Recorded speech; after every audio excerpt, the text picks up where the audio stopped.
Тъй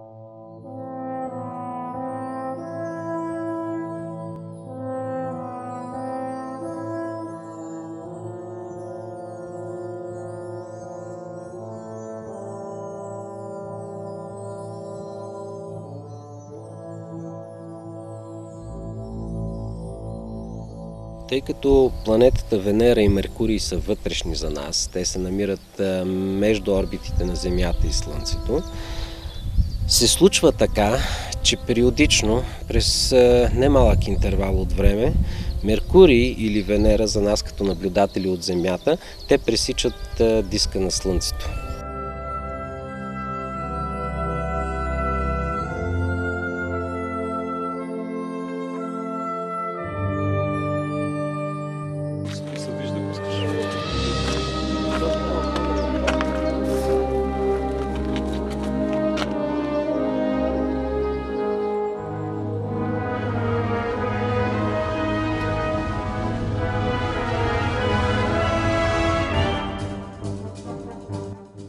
Пълните обороти на Земята, на Венера или Меркурий по своите орбити около Слънцето става в продължение на година и съвпадението тези орбити, линията Земя, Венера, Слънце да съвпаднат е изключително рядко, именно заради огромните разстояния помежду им и крайно различните орбити и скорост на въртене орбитално около Слънцето.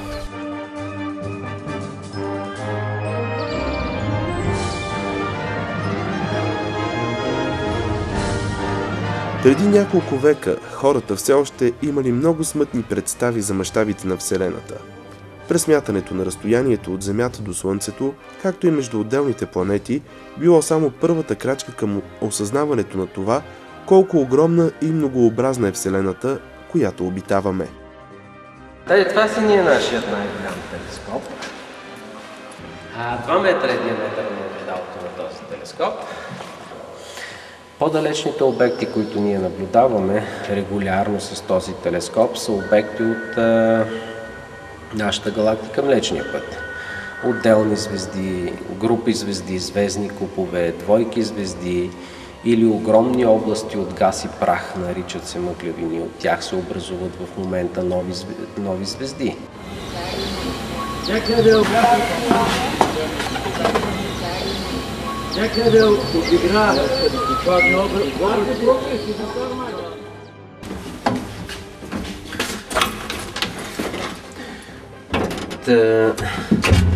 преди 3 години някъде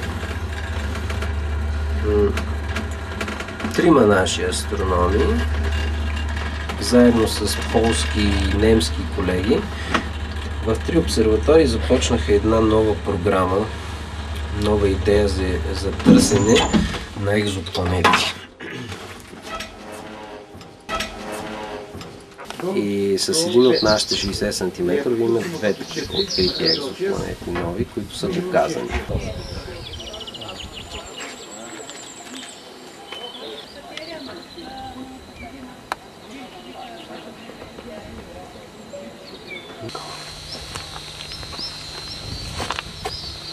Аз лично ще отида на коронографа да си го чакам, изгрева, макар че първите кадри от всякъде мога да ги направя. Аз ще снимам с 400 мм обектив сам и с един неутрален филтър и след това вече ще се опитам да заснема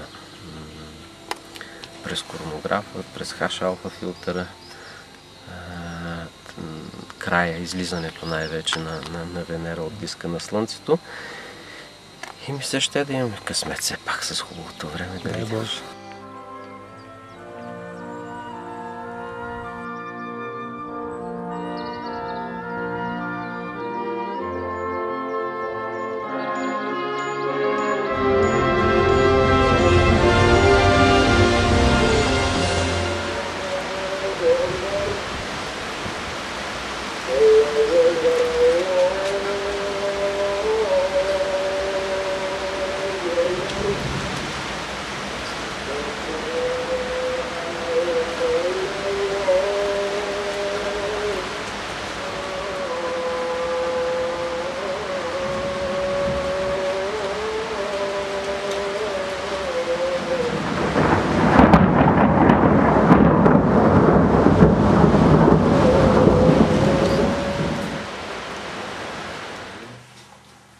Сутринта 6 часа променлива облачност.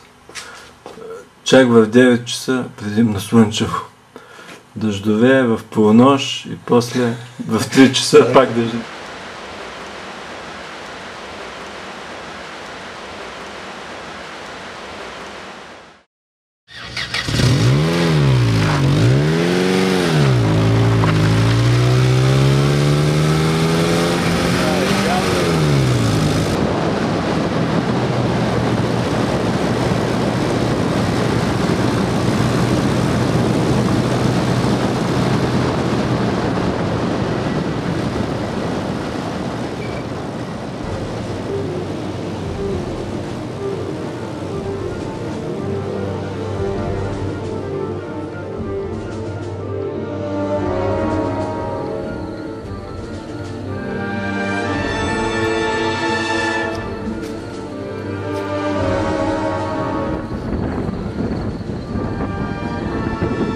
Изтичат последните часове до изгрева на слънцето, но вече е ясно, че Пловдив ще трябва да изчака поне още 113 години, за да види следващия транзит на Венера.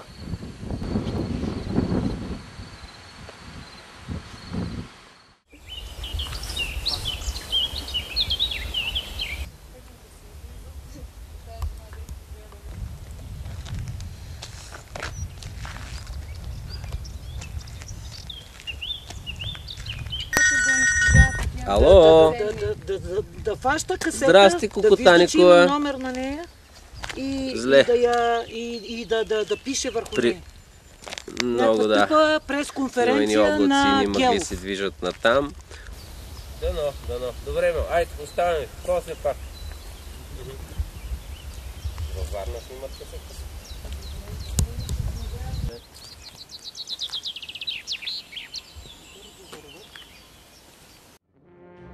Остава един последен, минимален шанс.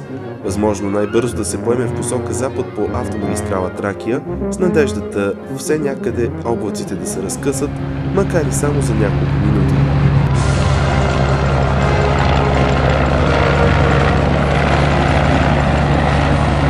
В тази минута може би изгрява някъде слънцето, но от Тракийската низина слънцето вече трябва да е над хоризонта, за съжаление.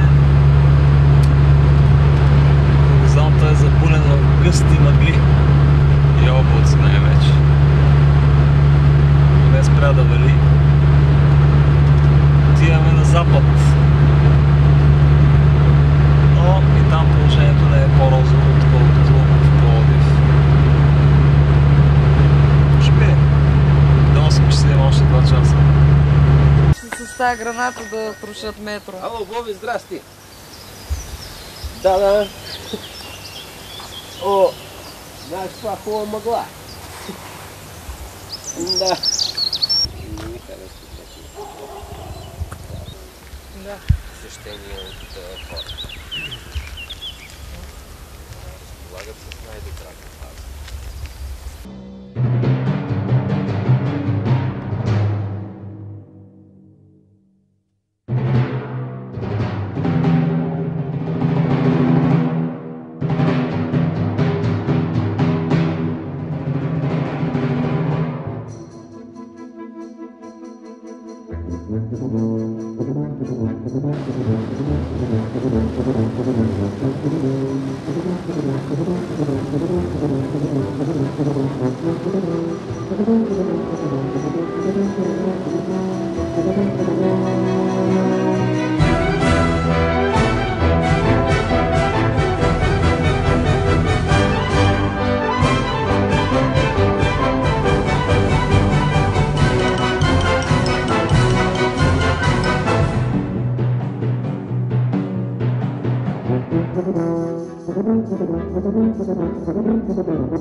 Това, което трябваше да видим, е преминаването на планетата Венера пред диска на Слънцето, но шанса не беше на наша страна и в крайна сметка това облачно време и ниската мъгла, която е около нас дори в момента, нямахме възможност да го наблюдаваме това явление. Пасажа на Венера да видим някъде, сигурно и страната, сме имали колеги, които са имали по-добрия шанс на тяхна страна, заснели са го. Това, което разбрахме, колеги от брега на морето са успели да направят успешни кадри. Също така показало се е Слънцето и на места в много други части на нашата страна и в София в това число, но ние нямахме този шанс от обсерваторията Рошен.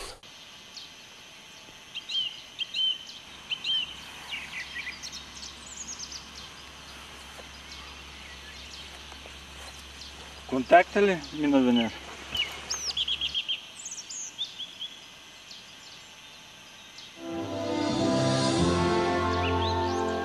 Една малка кръгла сянка докосна Земята за по-малко от 7 часа. Последният транзит на Венера за 21 век вече е част от историята. Това рядко и дългоочаквано небесно събитие накара милиони хора по света да обърнат поглед към Слънцето. Днес, на 6 юни 2012 година, всички ние бяхме в сянката на Венера.